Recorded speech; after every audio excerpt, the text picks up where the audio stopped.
Эрүүл мэнд. Эрүүл мэнд.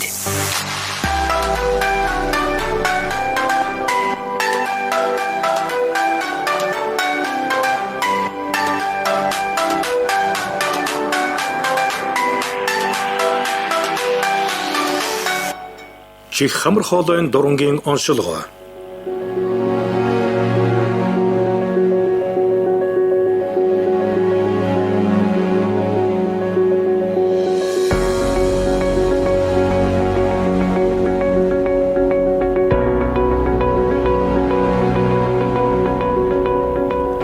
Сүүлийн жилүүдэд чих хамар хоолойн өвчлөл хурдцтай өсөж байна. Энэ нь Улаанбаатар хотын хүн амын нягтршил, агаар орчны бохирдол, харшлын шалтгаан ихсэнтэй холбоотой. Дэлхийн эрүүл мэндийн байгууллагын судалгаагаар 10,000 хүн тутмын 1860 нь чих хамар хоолойн эмгэгээр өвдөж байгаа бөгөөд нийгмийн хөгжил, хүн амын өсөлт, хүрээлэн байгаа орчны нөлөөлөл, амьдралын хэв маягаас шалтгаалan өвчлөл улам ихсэх хандлагатай байгааг тэмдэглэжээ. Чих хамар хоолойн эмгэгийг эртэлрүүлэх, зөв оншилж дэмжлэхэд дурангийн оншилгоо хамгийн чухал үүрэгтэй.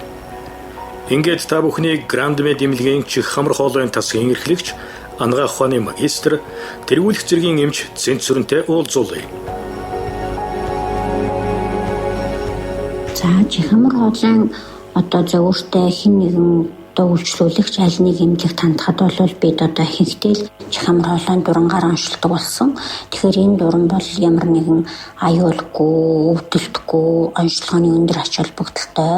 Тэгэхээр хэдүүлээ чих хамар хоолойн дурангийн оншилгооны түүхээс нь ярих юм бол анх бүр 1880 онд Зайфал гэж сайжруулсан цитоскоптой дуранг Евстахийн гуурсны орох хэсгийн үзлэгт ашиглаж байсан. Евстахийн гуурс гэдэг нь чих болон хамрыг холбосон ийм тюб, балны дотор талын гуурс шиг ийм гуурс байдаг бахан. Тэр гуурсанд анх ашиглаж эхэлж исэн байх нь байна.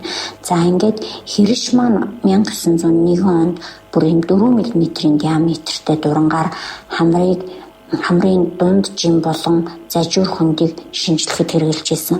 Өөрөөр хэлэх юм бол хамрын дайвар хөндийн нүдтэйгээ харьцдаг байгалийнхын нөхц жимийн бүрдлийг шинжлэхэд хэрэгжилж исэн. За ингээд 1925 онд Майлц онош тодруулах зорилгоор дураа ашигласан. Дараагаар нь 1950-ад онд Ван Ричано оноо болон Нихис нар нь Нопкинсийн хүй тэмдэглэлийг ашиглаад дурангийн наривчлалыг нэмэгдүүлж, харах талбайг томсгож, өнгийг нь тодорхой болгосон шинэ дуранг хэрэгжилж эхэлсэн. За ингээд 1978 онд Мейсон гэрлэнгэр хамрын хөндий болон дайвар хөндийн бүтэц ба онцлогийг тайлбарлаж, одоогийн бидний хэрэгжилж байгаа энэ дурангийн хамгийн анхны хувилбарыг зохиож хэрэгжилж байжээ. За хамрын дуран, чихний дуран, төмөхийн дуран гэдэг тустай байх нь шүү дээ. Герат сарагуур. За хамрын дуран гэж нь юу гэхээр хамрын дуран нь харагдах сайтай, сайн томруулагчтай, эмгэг хэсэг рүү шууд очиход тусалдаг.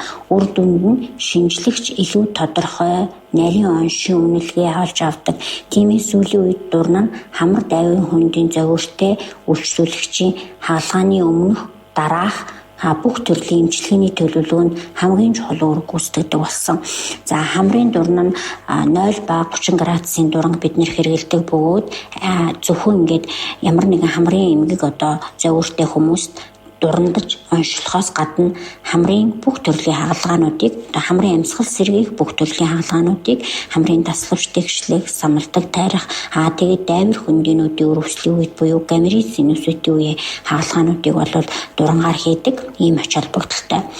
Зөвхөн хамрын нүх ингээд нүх рүү дуран ороод бид нэр ингээд телескоп буюу дэлгэцэн дээр төрсийг хараад ингээд оншилж байгаа, ингээд эмчилж байгаа. За хамрын дуранг хизээ хийх вэ гэсэн асуудал хүмүүсийн дунд асуулт хэвээр байдаг. Тэгэхээр хамраас шингэн нус гарах, нүүрний өвдөлт, нүүрний даралт ихсэхтэй чинэрэх, хамрын битүүрэлт, салстын хаван, үнэрлэх мэдрэмж багасах, хамраас эвгүй ялгадас гарах гих мэт хамрын бүхий л төрлийн завирын үед мөн дурангийн мэс заслын дараа бөглөрсөн хамар болон дайвар хөндийнээс гадаргууны тав салас болон фибринийг нь цэвэрлэх эсвэл авах. За эдээтэй шүүрлийн өсгөр эсвэл хамрын масс хавдар гэсэн үг штэ байх юм бол биопсын шинжилгээ хийлгэх мөн хамраас цус гарахыг эмчлэх болон үнэлэхэд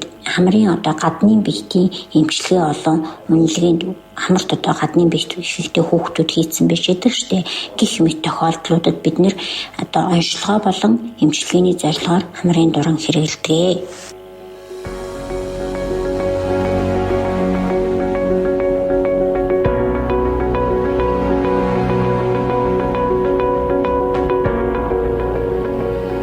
Бид ханиад хурч хамар битүүрх үед тохирсон эмчилгээ хийлгэх шаардлагатай байдаг. Гэвч дур мэдэн ийм уух, тусаалга тусаах нь илбэг. Зарим хүмүүсийн хувьд хамар дайвар хөндийн анатомийн бүтц нь эмгэг биш бол тодорхой хугацааны дараа зөв эмчилснээр хүндрэлгүй идэгнэ. Харин анатомийн бүтцийн хувьд эмгэг хэвийн ажиллаж чадахгүй байгаа бол тухайн ханиад томоотой холбоотойгоор өрөвсөл, халдвар эхэлж түүнийг гүйцэд бус эмчилснээс үүдэн хамрын дайвар хөндий өрөвсдөг. Тиймээс дурангийн оншилгоонд эрт орох нь өвчлөл хүндрэхээс сэргийлэх хамгийн чухал арга юм.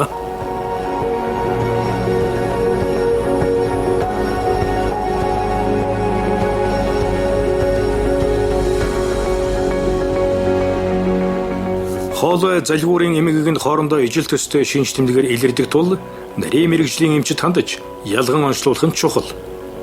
Төвөнхийн дурангийн оншилгоог хизээ хэрхэн яаж хийх талаар эмчийн ярианд анхаарлаа хандуулъя.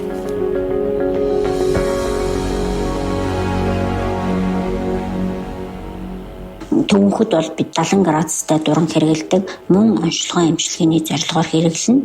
Энд болохоор төвөнхийн бүхий л төрлийн завөрүүдийн хоолой сөөх, дуу сулдах, дуу сааралтаж цуцдаг байх, залхихад хүндрэлтэй, залгилттай холбоотой завөрүүд болох хоолой засах, сэр хуралдах, гадны биет хоолойд байгаа мэт болох, хоолойгоо дахин засмаар болох, залгилт дахин хиймээр болох, хоолой сэрвэнэж ханиах, хоол ундандаа цацах, чээж хорсох, эсгэлэн гашуунаар гуйлгах, амьсгал эвгүй үнэртэй болох, амьсгалахад амьсгал дагаад ингээд хамтагдаж үнэртэйд байх бачуурах, хягтнах, хүзүүнд ямар нэгэн овгор үүсгүр эмгэг маас гарах, турах, эцэх, биеийн жин алдах гэх мэт завөрүүд илрээд эдгээр завөр тодорхой хугацааны турш арилахгүй байх юм бол төвөнхийн завөр гэж үзээд мэрэгжлийн чих хамар хоолой эмчид хандан төвөнх дурандуулах хэрэгтэй. За төвөнхийн дуран бол ямар нэгэн аюулгүй юм хүнд залих гуурас дуран залихгүйгээр зөвхөн эмчийн үйлчлүүлэгч сэрүүн байгаад эмчийн урдаас харж суужгаад хилээ гаргаад тэгээд эмч төвөнхөд 70 градусын дурандаад бас ингээд дэлгэцэн дээр эмгэг өөрчлөлтийг олж илрүүлдэг. Ингээд онцлохоос гадна бас энэ дурангийн хяналтанд төвөнхийн төрөл бүрийн эмчилгээ хийдэг. Чих хамар хоолойн альва эмгэг зөвөрийн үед иргэд дур мэдэн эмчилгээ хийх өөртөө онож тавих нь илбэг. Нарийн мэрэгжлийн эмчид хандаж ялган онцлуулаагүйгээс үүдэн өвчин хүндрэх шалтгаан болдог. Тухайлбал хоолой өвддөг гэсэн зөвөртэй хүмүүсийн 50-70%, хоолой сөөдөг гэсэн зөвөртэй хүмүүсийн 79%, хоолой торох мэдрэмжтэй хүмүүсийн 88%, хоолойгоо байнга засдаг зөвөртэй хүмүүсийн 82%, цээж хорсох зөвөртэй хүмүүсийн 40%, улаан хоолойн өрөвсөлтэй хүмүүсийн 25% төвөнхийн сөөргөө өвчнөөр онцлогддог байна. Тиймээс альва эмгэг зөвөр илэрвэл нарийн мэрэгжлийн эмчид заавал хандаарай.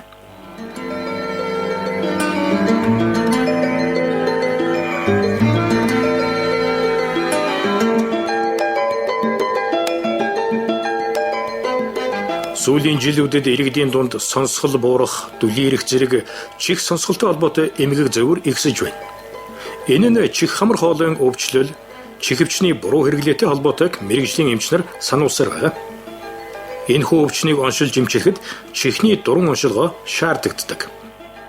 Чихний дуран бол мөн 0 градустай дурангаар мөн чихнийх нь дурангийнхаа урд хэсэгт нь зөөлөвчтэй чихний гадна сувагт ямар нэгэн гэмтэл учруулахгүй ийм зориултын дуран байна.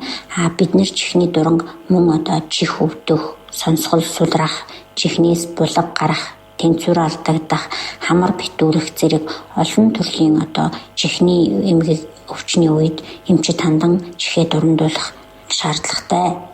За чих хамар хоолой төвөнхийн альч дүрэнгийн үед бол бид нэр дүрэнгийн ариутгал маш сайн хийгдчихэд ийм болохоор хүмүүс бусад эмнэлгийн багаж тоног төхөөрөмж хэрэгжилж байгаатай л адилхан тэр дурангаа хэрэглэж дурангийн тусламжтайгаар онцлогоо үйлчлэгээ үзүүлэхэд ямар нэгэн аюултай юм бол байхгүй.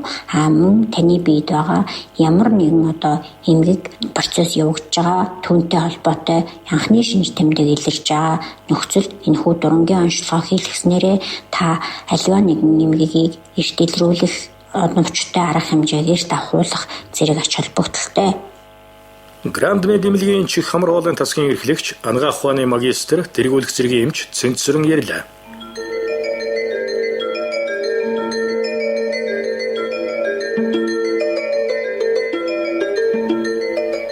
Нүдэнд ил бус, далд, чих хамрын хөндөй, хоолойд ямар нэгэн зөвөр илэрвэл яаралтай мэрэгжлийн эмчийн тусламж авч байгаарай.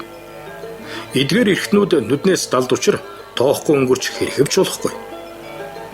Дэлхийн эрүүл мэндийн байгууллагын 2017 оны тайланд эмнэлгийн яаралтай тусламжийн 22%-ийг чих хамар хоолойн өвчлөл эзэлж буйг дурджээ.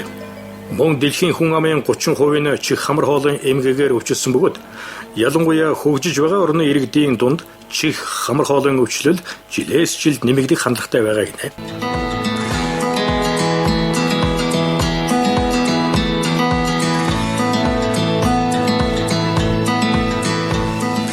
Эрүүл мэнд нэвтрүүлэг шин дугаараа сонсголоо. Нэвтрүүлэг бэлтгэсэн Хорол Сүрэн, найруулагч болоор нэвтрүүлэгч Идэрч болов.